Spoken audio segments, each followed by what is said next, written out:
এই প্রাসাদ একসময় ছিল ক্ষমতার প্রতীক, মুঘল সাম্রাজ্যের গর্ব। এখান থেকে শাসন করা হতো গোটা ভারতবর্ষ। এখানে রাজসভার দরবার বসত, সৈন্যদের পদধ্বনি প্রতিধ্বনিত হতো। কিন্তু 1857 সালে এই কেল্লা পরিণত হল এক রক্তক্ষয়ী যুদ্ধক্ষেত্রে।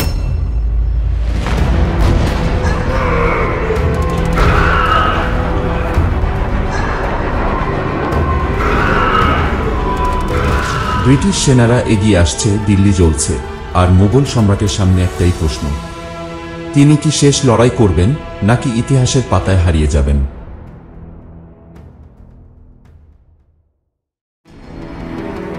সেপ্টেম্বর 1857। ভারত জুড়ে বিদ্রোহের আগুন জ্বলছে। সিপাহী বিদ্রোহ, যা ভারতের প্রথম স্বাধীনতা সংগ্রাম নামে পরিচিত, তখন চূড়ান্ত পর্যায়ে। দিল্লির রাজপথে বিদ্রোহী সেনারা ব্রিটিশদের বিরুদ্ধে লড়াই করছে, কিন্তু তারা জানে এই লড়াই সহজ হবে না। লাল কেল্লার ভিতরে মুঘল সম্রাট বাহাদুর শাহ জাফর চিন্তিত। বৃদ্ধ সম্রাট বুঝতে পারছেন তার সাম্রাজ্য টিকিয়ে রাখা কঠিন হয়ে পড়ছে। একসময় যে লাল কেল্লা শক্তিশালী মুঘল শাসনের প্রতীক ছিল, আজ সেই কেল্লার দেয়ালে কামানের গুলি আঘাত করছে। ব্রিটিশ সেনারা ক্রমশ দিল্লির নিয়ন্ত্রণ নিয়ে নিচ্ছে। কয়েক সপ্তাহ ধরে চলা প্রচণ্ড যুদ্ধের পর তারা 14 সেপ্টেম্বর 1857 সালে দিল্লির প্রধান প্রবেশপথ কাশ্মীর গেট ভেঙে শহরে প্রবেশ করে। ব্রিটিশ অফিসার জেনারেল জন নিকলসন সেনাদের নেতৃত্ব দিচ্ছিলেন। সিপাহীরা সাহসের সঙ্গে যুদ্ধ করছিল, কিন্তু তাদের কাছে পর্যাপ্ত অস্ত্র ছিল না। একে একে দিল্লির প্রতিরক্ষা ভেঙে পড়তে লাগল। ব্রিটিশ সেনারা শহরের রাস্তায় ঢুকে পড়ল, সাধারণ মানুষদের হত্যা করতে লাগল, ঘরবাড়ি জ্বালিয়ে দিল। লাল কেল্লার দরবারে অস্থিরতা। বাহাদুর শাহ জাফর তার বেঁচে থাকা সেনাপতিদের দিকে তাকিয়ে প্রশ্ন করলেন, আমরা কি শেষ পর্যন্ত লড়াই করব নাকি আত্মসমর্পণ করব? কেউ উত্তর দিতে পারল না, কারণ বেশিরভাগ সেনাই পালিয়ে গিয়েছে, কিছু বিশ্বাসঘাতকও বেরিয়ে পড়েছে। সম্রাটের দুই ছেলে মির্জা মুঘল ও খিজির সুলতান লড়াই চালিয়ে যেতে চেয়েছিলেন, কিন্তু অস্ত্র, খাবার ও সেনাবাহিনীর অভাবে লাল কেল্লার প্রতিরক্ষা ভেঙে পড়েছিল। ব্রিটিশরা কেল্লার প্রবেশদ্বারে পৌঁছে গেছে। হঠাৎ রাজকুমার মির্জা মুঘল ও খিজির সুলতান দরবারে প্রবেশ করেন। তাদের চোখে আতঙ্ক। আব্বাজান, ব্রিটিশরা শহরে ঢুকে পড়েছে, আমাদের কি করণীয়? সম্রাট দীর্ঘশ্বাস ফেলেন।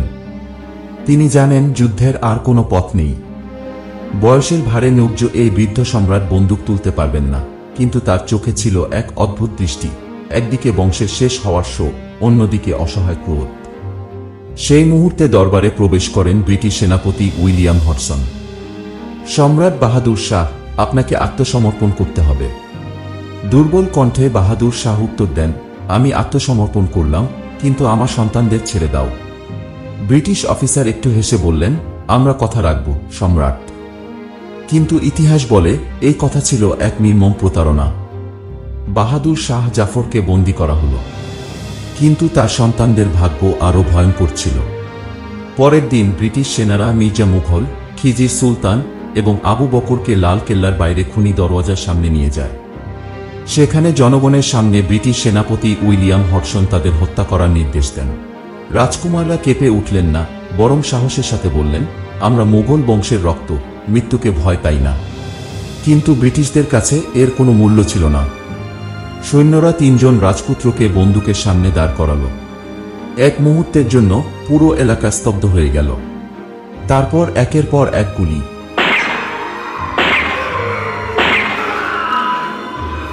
রক্ত ছিটকে পড়ল খুনি দরওয়াজার মাটিতে। কিন্তু এখানেই শেষ নয়। ওই বিকেলে উইলিয়াম হডসন রাজকুমারদের কাটা মাথা নিয়ে ফিরে আসে লাল কেল্লায়। বাহাদুর শাহ তখন এক অন্ধকার কক্ষে বসেছিলেন। ব্রিটিশ অফিসার বললেন, সম্রাট, এই নিন আপনার ছেলেদের উপহার। বাহাদুর শাহ কিছু বলেননি। তার চোখ থেকে অশ্রু গড়িয়ে পড়ল। সম্রাট বাহাদুর শাহকে বন্দী করে বার্মার, বর্তমান মিয়ানমার, নির্বাসনে পাঠানো হয়।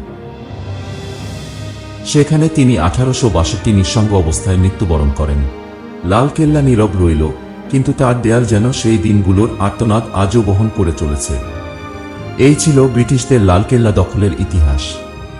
ব্রিটিশরা কিভাবে ভারত ছাড়ল, এরকম যদি একটি ভিডিও চান তাহলে অবশ্যই কমেন্টে জানান। ভিডিও যদি ভালো লেগে থাকে অবশ্যই লাইক, কমেন্ট, শেয়ার এবং চ্যানেলটি সাবস্ক্রাইব করতে ভুলবেন না।